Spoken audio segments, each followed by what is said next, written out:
Welcome to our final segment on budgeting. Finance Fridays will take a little break after today, but please let me know what subject you'd like me to look at next. So, how did you go figuring out your monthly expenses?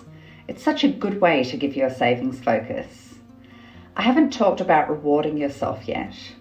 I make it a point to have a reward every time I hit a milestone. I did a Save $1,000 bingo game that I played last year with my bank. My final deposit was in December, my husband's was in February, and we both sat down and talked about what we would do with that money. In the end, we each spent a little over $500 on shares. I paid off a Zip purchase, my husband bought some stuff to support his hobbies.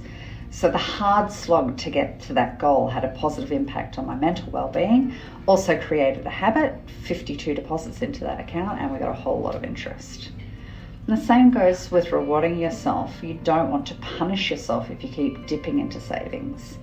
I have an emergency fund that ideally would sit around $1,000, and right now it's at zero because I use that money for exactly that, an emergency. Almost 8,000 people started that savings bingo game at the same time as me. Less than 2,000 of them finished it. But if you fall into that same situation, you can start saving again immediately. If you've used your emergency fund, your rainy day fund, or even your Christmas dinner fund, it doesn't matter as long as you plan on how to get those savings back on track. I wanted to thank you all for the lovely feedback you've provided on these videos. And if you'd like help with any of the topics I've talked about, you can call Gecko on 6297-1616.